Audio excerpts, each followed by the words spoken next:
making the transition from full-time employee, if that's what you presently are, to being full-time entrepreneur in the business, real estate as your career.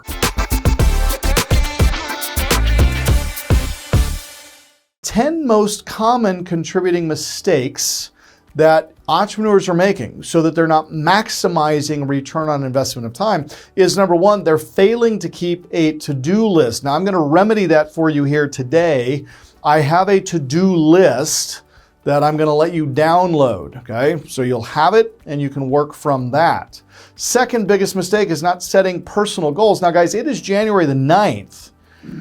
One, have you set your New Year's goals for 2023? Now, you'll notice that we're not doing a CEO fireside chat about goal setting because, guys, goals should have been set in October of last year. You don't set goals the beginning of the quarter of the year that you're in. You set goals last October. So you need to go back to our October CEO Fireside Chat where we discussed goal setting for 2023. See, as a company, we've already established goals. We've already built out budgets for those goals. We've aligned goals for our managers, KPIs for each division, what they need to generate in the form of revenue, what they can invest and spend in the form of expenses and costs. And we've already determined what our net profit margin is for the entire year. Have you? Why not? Because it all starts, you guys, by setting goals. So if you haven't done it yet, that's okay. Don't beat yourself up, but you need to do it now, okay?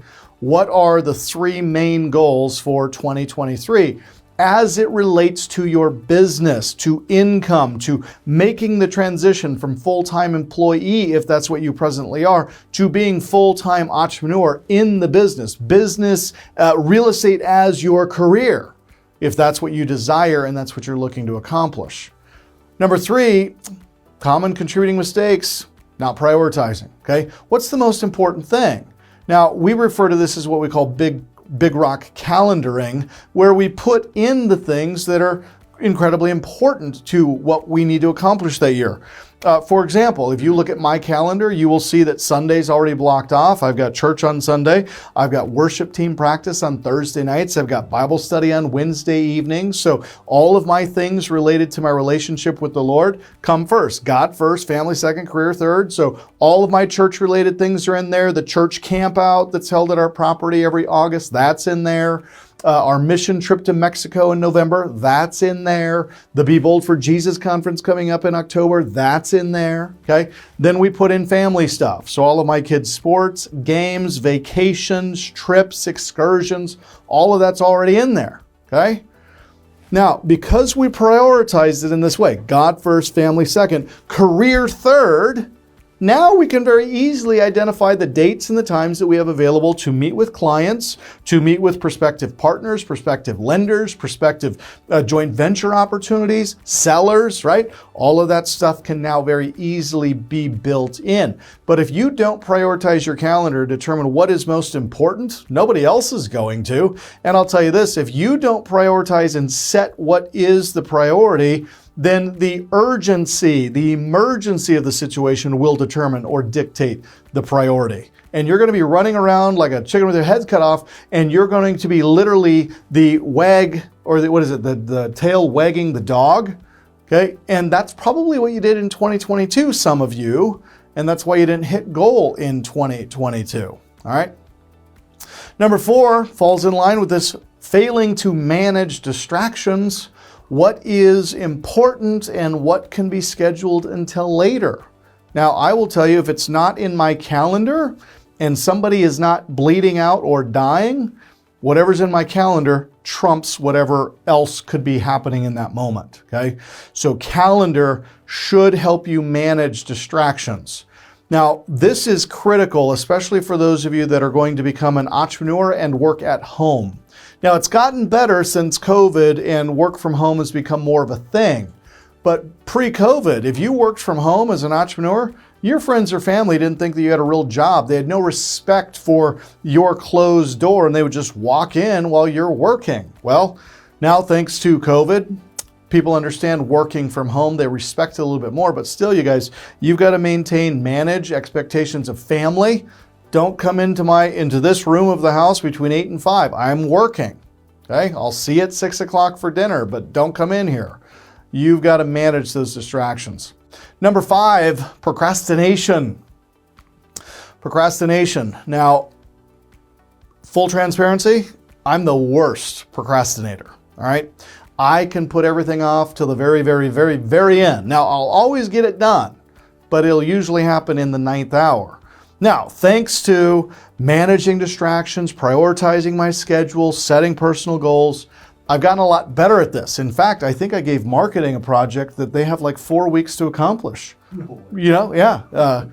10 years ago, they would have had 4 minutes before I needed it. So, hey, we're improving, right? Just like you, I'm getting better every day. Number 6, taking on too much. You guys have got to know what you can and can't do, and you got to know when to scream uncle, and you got to know when you got to cry out for help. Now, I like to break things down into what I call income-producing activities and non-income producing activities. Income-producing activities are the things that you schedule between 8 and 5, Monday through Friday. These are normal working hours for any regular job, okay? Monday through Friday, 8 to 5. So anything that is a priority is going to be income-producing.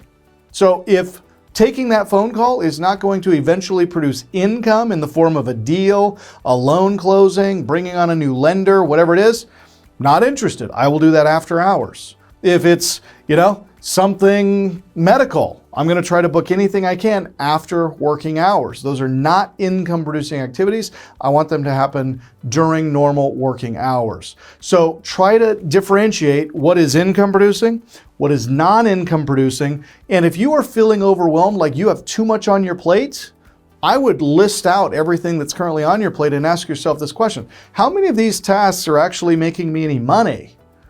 See, we as humans, we tend to fill up our unscheduled time with more things because we don't put everything in a calendar and we don't really know how much time we have or don't have. And so we start making commitments to people that we don't really know that we even have the time to make the commitment. And before you know it, we're overbooked, over-leveraged, overwhelmed, and we're still not making any money. That's not how you succeed, guys, as a self-employed entrepreneur. You are the one that has to manage these things, okay? Number 7, thriving on busy. I got news for you. Busy is not profitable. Busy makes you feel like you are producing, but your bank account is the only true and accurate grader as to whether or not you are being a good CEO.